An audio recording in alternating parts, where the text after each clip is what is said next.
Assalamualaikum dan salam sejahtera. Saya Siti Aisyah Malisa Yohanis dalam Dunia 11 Pagi. Indonesia menaikkan status amaran ke tahap kedua tertinggi susulan letusan gunung berapi Anak Krakatau Ahad lalu. Menurut pihak berkuasa tempatan, amaran menggunakan topeng muka telah dikeluarkan untuk penduduk berhampiran berikutan debu tebal. Ketua Pusat Vulkanologi dan Tebatan Bahaya Geologi, Hendra Gunawan, turut menyarankan orang ramai agar tidak menghampiri kawasan berkenaan.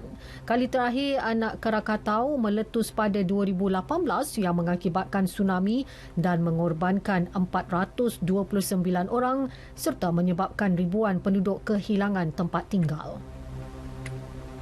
Kesatuan Eropah EU menyelar hukuman penjara 5 tahun yang dikenakan kepada pemimpin awam yang digulingkan Aung San Suu Kyi adalah perbicaraan bermotifkan politik. Suu Kyi didapati bersalah atas 1 daripada 11 tuduhan rasuah yang dihadapinya. Pemenang anugerah Nobel itu didakwa atas 18 tuduhan yang memperuntukkan hukuman penjara lebih 100 tahun sekiranya didapati bersalah. Jurucakap EU memaklumkan keputusan itu merupakan halangan terbesar mengembalikan demokrasi di Myanmar.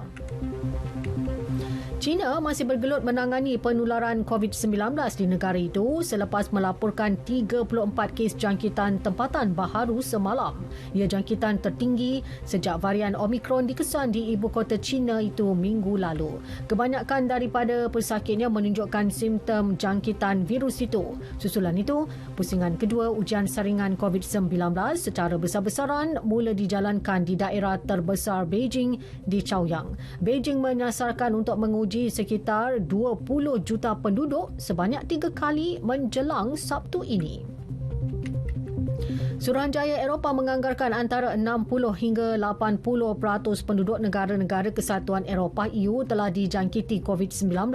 Ketika persediaan menuju fasa endemik, negara anggota EU digalak meningkatkan kadar vaksinasi COVID-19 terutama kepada kanak-kanak. Pesuruhjaya Kesihatan EU Stella Kyriakides berkata berkemungkinan berlaku lonjakan kes baharu kerana virus itu dijangka akan terus bermutasi. Disebabkan itu, negara-negara EU perlu mempunyai rancangan kecemasan bagi menghadapi situasi berkenaan. EU juga akan terus menyokong projek pembangunan ubat antiviral. Susulan krisis Ukraine-Rusia, sumbangan bersama antara Jabatan Pertanian Amerika Syarikat USDA dan Agensi Pembangunan Antarabangsa Amerika Syarikat USAID bernilai hampir $700 juta kepada usaha bantuan makanan antarabangsa. Wang itu akan digunakan untuk operasi makanan kecemasan di Habsyah, Kenya, Somalia, Sudan dan Yaman.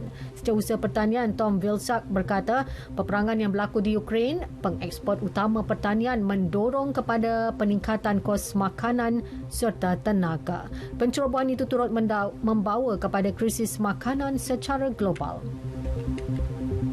Parlimen Kanada sebulat suara menyifatkan serangan Rusia di Ukraine sebagai pembunuhan beramai-ramai. Ia berdasarkan bukti jelas menunjukkan jenayah perang sistemik dan besar-besaran terhadap kemanusiaan dilakukan oleh Moskow. Bagaimanapun, Rusia menafikannya dan menyatakan tindakan itu sebagai operasi ketenteraan khas dan perlu. Ini kerana Amerika Syarikat didakwa menggunakan Ukraine untuk mengancam Rusia. Sukan Kejohanan Badminton Asia BAC di Manila, Filipina, pemain profesional negara Li Zijia menewaskan pemain China Sun Feixiang 19-21, 21-14, 21-14 untuk melangkah ke pusingan kedua. Zijia akan berdepan wakil Indonesia Cesar Hiren Rustavito hari ini. Turut melepasi halangan pertama, seorang lagi perseorangan lelaki negara Liu Darren yang menewaskan lawannya dari Korea Selatan Hyo Kwang-hee. Darren menang 8-21, 21-10, 21-15 dan akan berdepan Jonathan Christie dari Indonesia. Akhir sekali, bola sepak Liga Juara Eropah, Liverpool selangkah ke pentas akhir selepas mengatasi wakil La Liga Villarreal 2-0 pada aksi separuh akhir pertama di Anfield. 2 gol dalam masa 2 minit pada babak kedua perlawanan masing-masing hasil sumbangan Kapten Jordan Henderson dan penyerang Sadio Mane. Sekian berita yang disunting oleh Siti Norain Abdullah dari Pusat Berita RTM. Assalamualaikum dan salam keluarga Malaysia.